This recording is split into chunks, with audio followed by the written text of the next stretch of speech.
আমাদের সমাজের কিছু লোক জেগে ঘুমায়, এই জন্য এদের চেষ্টা করা যায় না। তার ভিতরে চরমনাই হুজুররা যে জেগে জেগে ঘুমোচ্ছে এর ভিতরে কোনো সন্দেহ নেই। ওদের দাবি ছিল 143টা আসন পাবে, 143টা না 3টে আসন পেয়ে দেখাও।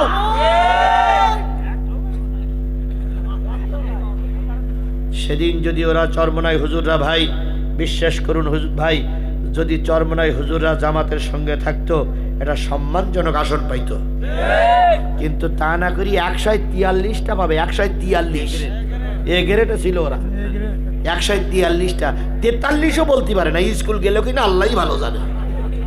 143টা। এইবার আমাদের আমিরে জামাত দেখেন কত উদার মনের। আমি হলি যে কি করতাম আল্লাহই ভালো জানে, কিন্তু আল্লাহ তোমার ও জায়গায় নিয়ে যাবে না। নিয়ে গেলে তো ফাটাফাটি শুরু। আল্লাহ বলছে তোর ওই মঞ্চে রাখবো, ও জায়গায় নিয়ে যাবো না, ও জায়গায় রেখে তুই ফাটাফাটি করি ফেলবি। আমিরে জামাত 50টা আসন দিল। এইবার আস্তে 50টা আসন দেওয়ার পরে বললে আমাদের প্রধানমন্ত্রী না রাষ্ট্রপতি বানাইতে হবে।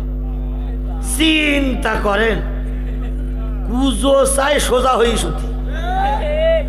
আমিরে জামাত কিন্তু হ্যাঁও বলেন নাই, শুধু বললেন যে ভাই নির্বাচনটা হোক। আমাদের আল্লাহ পাক যদি সম্মানজনক আসন দেয়, আপনি একটা সম্মানিত মানুষ, আমরা আপনাকে অপমান করব না, নিশ্চয়ই সবাই মিলে আপনাকে একটা সম্মানিত জায়গায় রাখবো। কিন্তু এদের জিভ 4.5 হাত লম্বা, এদের কাছে লিখিত দিতে হবে, হয় প্রধানমন্ত্রী নাই রাষ্ট্রপতি বানাইতে হবে, নতুবা থাকবে না। চলে গেলেন দুলা ভাই, কাল লাভ হইল। আগে অন্তত 50টা দিলে অন্তত কিছুটা হইতো, আর এবার গুনি গুনি এসো, তারপরে দেখা যাবে ওই দিন রাত 12টার পরে বোঝা যাবে যে তোমরা 143 না 243 না 343। আমি দোয়া করি আল্লাহ 543টা দিয়ে দাও। আল্লাহ আমাদের সহায় হোক। ইয়া রাসূলুল্লাহ কি বলে? কয় সমস্ত শরীর নড়ে। কয় শোনো তোর নাম কি? ও ভাই নাম কি? ও ভাই নাম কি? ওর জবান বন্ধ হয়ে গেছে। ইয়া আল্লাহ ইয়া রাসূলুল্লাহ, ও নামও বলে না, নড়াচড়াও করে না। হুজুর বললেন একটু মাথাটা উঁচু করে ধরো তো দেখে আমি চিনি কি না। এখন অনেক কষ্ট করি পিছন দিক থেকে দেয়ালের গায়ে পা লাগাইয়ে মাথা উঁচু করে ধরিছে। নবী বললেন তুমি সেই চাবিওয়ালা না? সুবহানাল্লাহ বলবেন না? সুবহানাল্লাহ বলবেন না? তুমি সেই চাবিওয়ালা না? জি, চাবিটা দাও। তখনও পর্যন্ত চাবি দিতে চায় না। নবী বললেন শোনো উসমান ইবনে তালহা, 10 বছর আগে 8 বছর আগের কথা আর এখনকার কথা কিন্তু এক নাই। ওখান থেকে তাকিয়ে দেখো 10,000 সাহাবী আমার পিছনে মুহ মুহ তাকবীর দিচ্ছে। একবার যদি বলি তোমার কাছ থেকে চাবি আনতে হবে, অন্টুর ব্যাপার সময় লাগবে না, চাবিটা দাও, তারপর ওর মুখ খোলে না, চাবি দেয় না। এবার আল্লাহ নবী বলেন ওমর, আল্লাহ নবী বলেন আলী, লাব্বাইক ইয়া রাসূলুল্লাহ, একটু বোধহয় আঙুল ব্যাখ্যা করা লাগতে পারে, কারণ সোজা আঙুলে যখন ঘি ওঠে না তখন আঙুল ব্যাখ্যা করা লাগে। আজকের আমাদের বিরোধী পার্টিরা সরব, যদি সোজা আঙুলে ঘি না ওঠে আঙুল ব্যাখ্যা করতে বাধ্য হবে।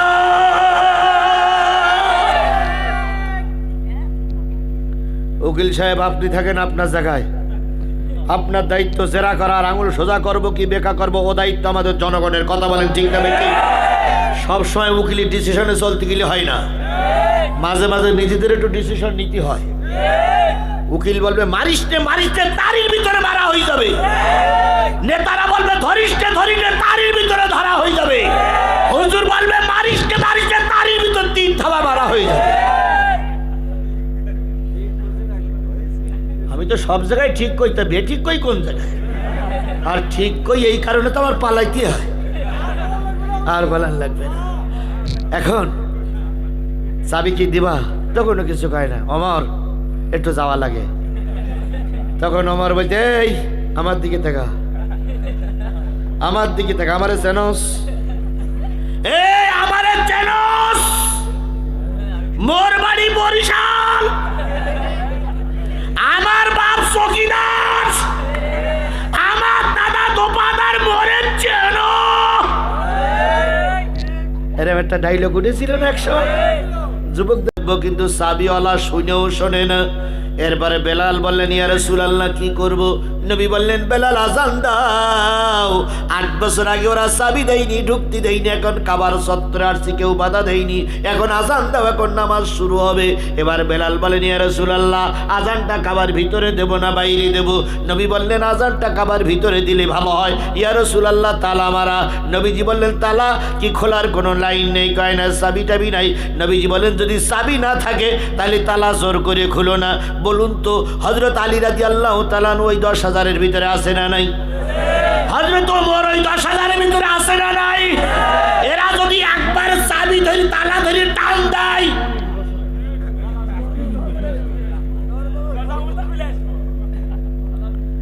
একবার যদি টান দেয় তাহলে দরজা বেডে ছাড়িয়ে আসবে না? কিন্তু টেনে তালা ভাঙা এটা কি ভালো লোকের লক্ষণ না সন্ত্রাসীদের লক্ষণ? তালা ভাঙাটা কি ভালো লোকের লক্ষণ না সন্ত্রাসীদের লক্ষণ? আমরা ভালো লোকের লক্ষণ নিয়ে বেশি আছি, তাই তোমরা এখনো ময়দানে আমাদের বিরুদ্ধে মিছিল করতেছ। আমরা ভালো মায়ের সন্তান বলে আমাদের মা বোনদের ছায়া খুলে নিতে চাইছো, এখনো তোমাদের কাপড় ঠিক আছে। আমরা ভালো মায়ের সন্তান বলে আমার মায়ের আসল ধরে টান দিচ্ছ, আমি এখনো চুপ করে বসে আছি। তোমাদের মতন যদি কলঙ্কিত মায়ের কলঙ্কিত সন্তান হতাম, তাহলে এতক্ষণ রাস্তায় তোমাদের ঠ্যাংয়ের জায়গায় থাকতো না, ঠ্যাং কেটে হাতে ধরাই দিতাম। কিন্তু আমরা তো সন্ত্রাসী নই, আমরা তো জঙ্গি নই। কথা বলেন ঠিক না বেঠিক? আচ্ছা বলুন তো, আমার এই জামাত ইসলামের আমিরের এত বড় কথা বলার পরে তিনি একটু খেপে যাবে, এটাই তো স্বাভাবিক। কিন্তু কি ধৈর্য!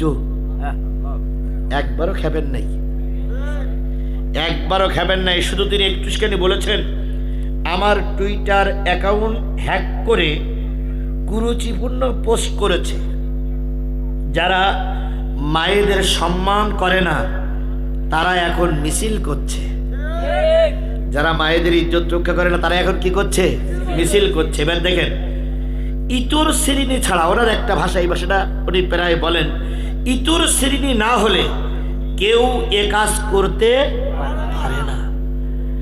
ওদের দুষ্কর্মের কারণে যেসব মায়েরা, ওদের দুষ্কর্মের কারণে, দেখেন কত সুন্দর করে বলতেছে যে ওদের দুষ্কর্মের কারণে, ওদের প্রচারের কারণে যে সমস্ত মায়েরা কষ্ট পেয়েছেন। কে বলছেন বলেন তো? জামাতের আমির বলতেছে, ওদের দুষ্কর্মের কারণে আর ওই পোস্টটা পড়ার কারণে যে সমস্ত মায়েরা কষ্ট পেয়েছেন তাদের কাছে আমি দুঃখ প্রকাশ করছি। কত বড় উদার মনের মানুষ হলে আর একজনকে খারাপ ভাষা ব্যবহার না করে সুন্দর ভাষায় তাদেরকে উপদেশ দিচ্ছে। এতেও যদি বুঝ না আসে তাহলে ওরা কবরে গেলেও বুঝ আসবে বলে আমার মনে হয় না। তবে একটা প্রবাদ আছে, কুকুর যখন হায়না হয়, কুকুর যখন হায়না হয় তখন কিন্তু ওই সাধু ভাষায় কাজ হয় না। কুকুরের জন্য উপযুক্ত কি লাগে? মুগুর লাগে। আমিরে জামাত মুগুর দিতে পারবেন না, কেন্দ্রীয় নেতা মুগুর দিতে পারবেন না। হ্যাঁ ঠিক, আপনারা দেবেন, তবে 12 তারিখের আগে নয়। আপনাদের পায়ে ধরে বলে গেলাম, 12 তারিখের আগে কোনো প্রতিশোধ নয়। আর 12 তারিখে যদি ক্ষমতায় আল্লাহ পাক আমাদের নিয়ে যায়, প্রতিশোধ নেওয়া লাগবে না, এমনি সাইজ হয়ে যাবে ইনশাল্লাহ। আল্লাহ আমাদের পরে রহমত করুক, এই আশা আপনাদের জন্য করলাম। আপনারা কি পিছনে সরে যাবেন? আল্লাহ যেন সামনে অগ্রসর হওয়ার তৌফিক দান করেন। আজান দাও কোথায়? ভিতরে কিন্তু কি নাই? চাবিওয়ালাও নাই। বেলাল বলেনি, আলী বলেনি ইয়া রাসূলুল্লাহ ভাঙবো? নবী বলেন না, ওটা সন্ত্রাসীদের কাজ, ওটা জঙ্গির কাজ, তালা ভাঙা মুসলমানের কাজ নয়। আমরাও সন্ত্রাসী নই, জঙ্গি নাই, তাই এখনো নয়নের মতন দালাল ঘুরে বেড়াচ্ছ। আনাতে সন্ত্রাসী জঙ্গি যদি হতাম, ঢাকা বিশ্ববিদ্যালয়ে বিএনপির যে ছেলেটা ভোটে দাঁড়াইছিল, ওই ছেলেটার নাম জানো কি? আবিদ। আবিদ যে সমস্ত কথা বলছো, তোমার মতন আবিদের ঠান্ডা করতে আমার একটা থানার শিবিরের পোলাপান লাগে না। কিন্তু আমরা ওই দিকে যাব না, আমরা ধৈর্যশীল হতে চাই। কথা বলেন। ওমর বলেন, ইয়া রাসূলুল্লাহ, দরজা কি করব? কই খোলা লাগবে না, দেখো তো চাবি আর পাওয়া যায় কিনা। কই ইয়া রাসূলুল্লাহ, পাওয়া যায় না। নবী বললেন, বেলাল, তাহলে আজানটা ছাদের পরে যেয়ে দাও।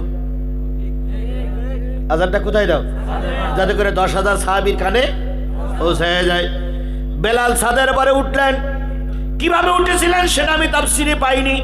হয়তো 3-4 জনে ঘাড়ে ঘাড় লাগাই তুলেছিলেন, অথবা মই লাগাই তুলেছিলেন।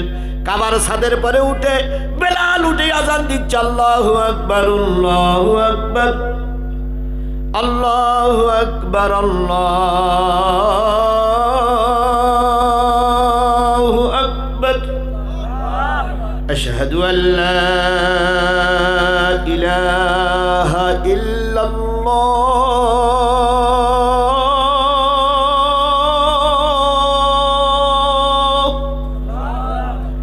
আশহাদু আন্না মুহাম্মাদার রাসূল। রাসূল পর্যন্ত বলে বেলাল আজান দেওয়া বন্ধ করতেছে।